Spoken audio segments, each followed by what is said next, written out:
son extrañas.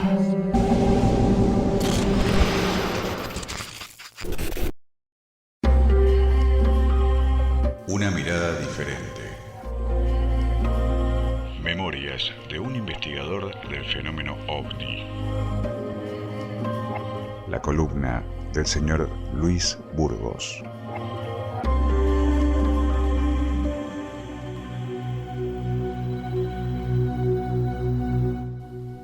Atalaya, 1985. El incidente.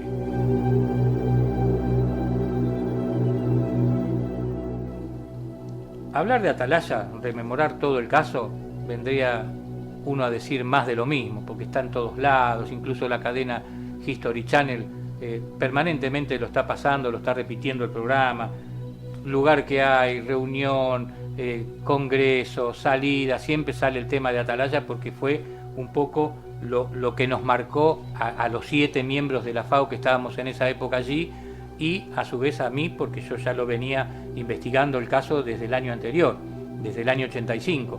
Si bien el encuentro nuestro fue el 4 de marzo del 86, nosotros en Atalaya empezamos a investigar toda la zona a partir de 1985.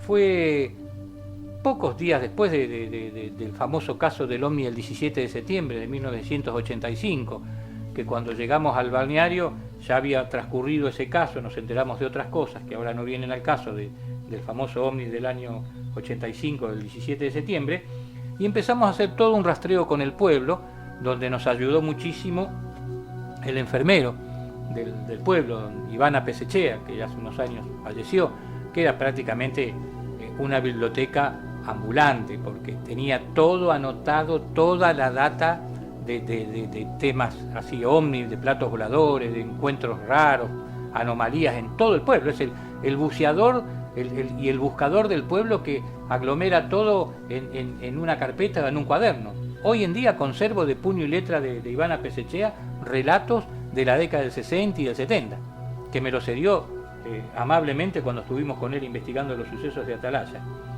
Lo que se puede decir de Atalaya prácticamente es un caso, si no es perfecto, es cuasi perfecto en materia de aterrizaje, porque no solamente reunió las 150 huellas que después lo convirtieron en el récord mundial, ya que ni antes ni después, ni hasta el día de hoy, hasta ahora, hasta el día de hoy, ningún investigador, ni de Argentina, ni del continente americano, ni de Europa, me dijo: Luis, tenemos un campo con más de 150 huellas.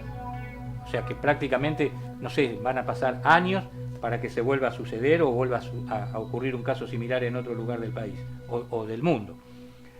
Atalaya, más allá de las 150 huellas y de todos los testimonios que reunimos en el pueblo, de toda la prensa que visitó y constató incluso, porque esto es importante, que la prensa de época haya constatado, los mismos periodistas que hacían vigilias con nosotros de noche, hayan constatado no solamente las marcas en el campo, sino todas las historias que la gente le iba contando.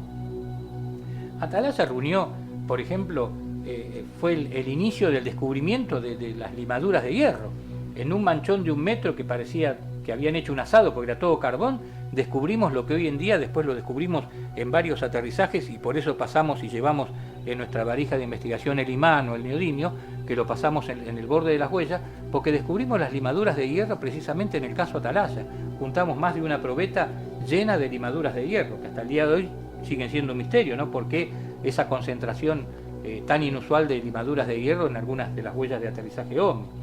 Después tuvimos huellas en 8, hay un 8 que anda dando vuelta por internet, por el mundo, que realmente es una postal, es maravilloso verlo. Yo estoy casualmente en el medio de los 2 círculos que están unidos en la parte yuxtapuesta, pero no es un 8 como si fueran 2 aros, es un 8 total, toda la superficie cubierta. Generalmente los 8 que aparecen dentro de la casuística OVNI, que primero fue en el año 63 en la cañada de Alzogaray en Tucumán, aparecen como si fueran 2 anillos o 2 aros unidos. Bueno, este de Atalaya era total, toda la superficie cubierta, es una verdadera postal esa imagen. También tuvimos huellas debajo de la alambrada, encontramos un vacuno que el día anterior no estaba, y a la mañana cuando fuimos estaba ahí al lado de un alambrado, pero si uno lo ve, están las fotos de época, es un vacuno que lleva más de un año muerto, porque estaba prácticamente el cuero pegado a las costillas. No era un vacuno que se había muerto el día anterior o días anteriores en estado de putrefacción. Eso realmente para nosotros es como que lo hubieran puesto, lo hubieran instalado cuando el día anterior no estaba. O sea, Atalaya reunió un montón de cosas que lo hacen, reitero, un caso prácticamente perfecto en materia del fenómeno aterrizaje de la temática OVNI.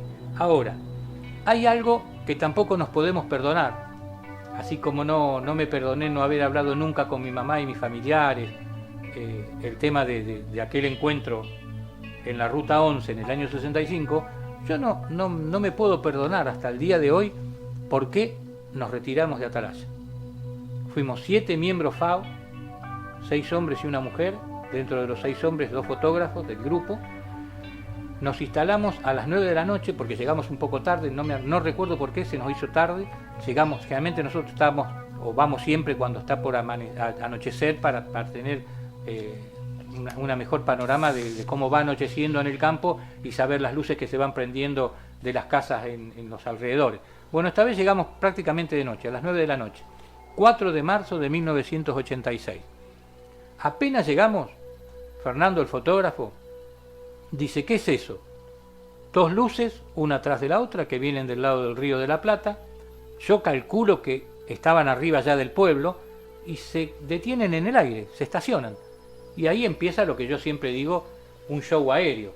45 minutos frente a esas 2 luces que en determinado momento hacen 2 aproximaciones, y ahí fue cuando uno se agarra los nervios, se quería empezar a correr.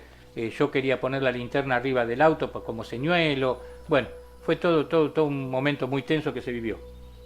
Se van las 2 luces, se dirigen después de 45 minutos de ese show que hicieron, se dirigen hacia el sur, hacia el lado de Punta Indio, y aparece una tercer luz que estaba en el campo. Es decir, que esa tercer luz que se enciende como si fuera una pelota de rugby, porque eso es lo que yo vi cuando agarré los binoculares, que estaba, calcula, un par de metros del suelo, campo adentro donde estaban las 150 marcas, no es que estaba en un campo cualquiera, estaba dentro del campo de las 150 huellas, y ahí es cuando yo digo: ¿qué es eso? ¿Cómo? Digo, si cuando nosotros llegamos no había nada, o sea, eso no bajó ni subió, estaba ahí, encendió la luz cuando se fueron aquellas 2.